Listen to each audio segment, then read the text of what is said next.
नमस्कार देवी और सज्जनों, फिर स्वागत है आपका माई थॉट पर। आज हम बात करेंगे आगे क्या हुआ जब भीष्म का विवाद हो गया। जी हाँ, जब भीष्म का मृत्यु हो गई और उन्होंने स्वर्गरोहण कर दिया। जी हाँ, 58 डेज तक जो है कंटिन्यूस भीष्म जो है युधिष्ठिर को जो है ज्ञान देते रहे, विद्या देते रहे। जी हाँ, उसके बाद उन्होंने देह त्याग दी। जी हाँ, फिर से युधिष्ठिर जो है बहुत दुखी हो गया और उसने फिर से सोचा कि वो नहीं करेगा यज्ञ, वो बैठेगा ही नहीं। जी हाँ, लेकिन मतलब वो बैठ गया था, उसने सोचा कि वापस अभी वो फॉरेस्ट चला जाएगा। जी हाँ, तो वेद व्यास जी ने उसे समझाया, तुम अभी भी नहीं समझ पा रहे हो क्या?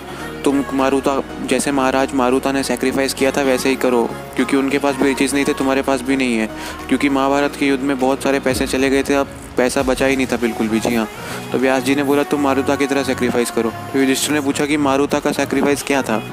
तो जी हाँ, तो वेद व्यास जी ने कहा कि त्रेता युग की बात है, महाराज अवीक्षित थे। जी हाँ, अवीक्षित महाराज थे एक, वो बहुत ही धनी थे, बहुत ही बेहतरीन वो थे एक राजा। जी हाँ, उनके पुत्र का नाम मारुता था। जी हाँ, और मारुता जो है वो त्रेता युग में पैदा हुए थे। जी हाँ, त्रेता युग में पैदा हुए थे। और अंगिरास जो है, अंगिरास वो जो है वो अवीक्षित का जो है रॉयल प्रीस्ट था। जैसे धूमिया पांडवों का था, वैसे अवीक्षित का अंगिरास था। जी हाँ, अंगिरास के दो पुत्र थे, बृहस्पति और सामवर्त। जी हाँ, और बृहस्पति जो था वो मारुता का जो था रॉयल प्रीस्ट था। जी हाँ, लेकिन त्रेता युग में। जी हाँ, उसके बाद जो है मारुता जो था वो बहुत बड़ा योद्धा बन गया था, इंद्र से भी बड़ा उसका पराक्रम हो गया था। जी हाँ, इंद्र को बहुत गुस्सा आता था उसके ऊपर। वो बृहस्पति के पास गया, उसने कहा कि तुम्हें मेरे और मारुता के बीच में एक को चुनना होगा। तो बृहस्पति ने जो है इंद्र के पास चला गया। जी हाँ, मारुता को अकेला छोड़ दिया। मारुता उसके पास गया लेकिन उसने मना कर दिया फिर से।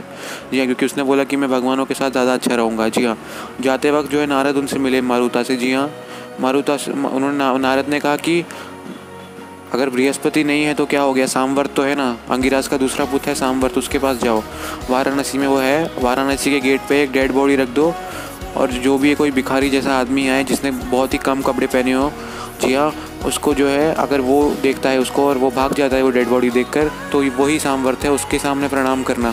जी हाँ, उसको अच्छे से आदर सत्कार करना और मेरे बारे में भी बताना। जी हाँ, तो उन्होंने ऐसे ही किया, डेड बॉडी रखी वाराणसी के गेट के ऊपर। जी हाँ, एक आया भी एक भिखारी, एक कोइंसिडेंस था कि एक मतलब भिखारी जैसा एक ऋषि आया।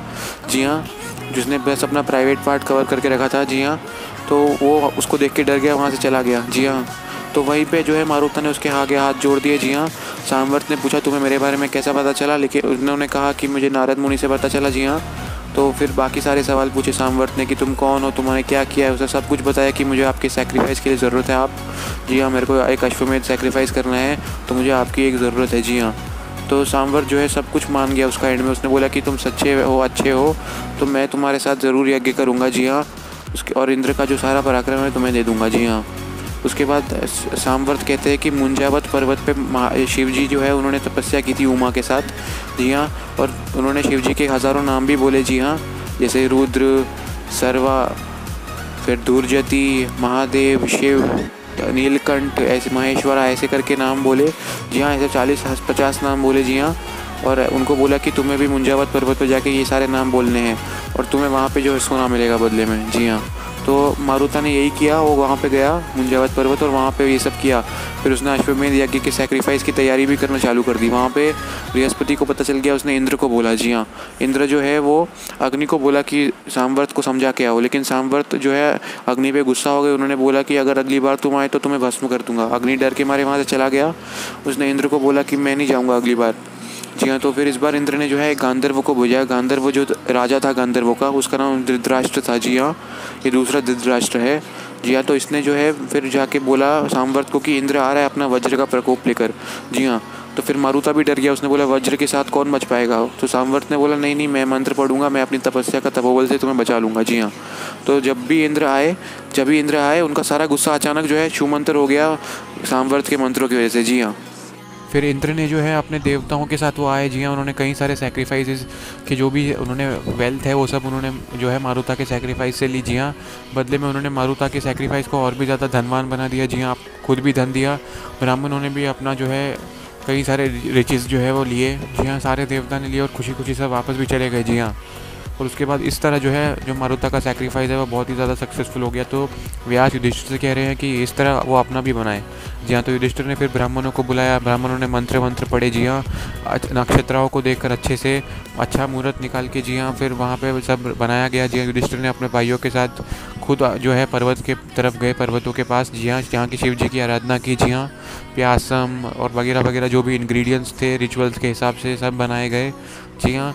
उसके बाद जो है उन्होंने कई सारे नाम लिए शिव जी की, कई बार उनकी आराधना की युधिष्ठिर ने खुद की जी हाँ, अपने उनके भाइयों ने भी की जी हाँ। उसके बाद जो है उन्होंने खोदना चालू किया और कई सारे रिचेस जो है वो वहाँ से बाहर निकले जी हाँ। कई सारे 24,000 कॉइन, मैं कहता हूँ 16,000 और भी बहुत सारे रिचेस जो है वो निकले, उन्होंने युधिष्ठिर ने खुद खोदा जी हाँ, और कई सारे रिचेस निकले बाहर जी हाँ। और इससे जो है युधिष्ठिर को भी कई सारा धन मिल गया जी हाँ, जिससे वो अश्वमेध यज्ञ का सैक्रिफाइस कर पाया जी हाँ।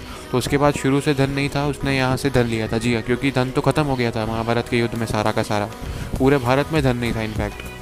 तो इस तरह से है युधिष्ठिर के अश्वमेध यज्ञ का अनुष्ठान किया गया उसके बाद।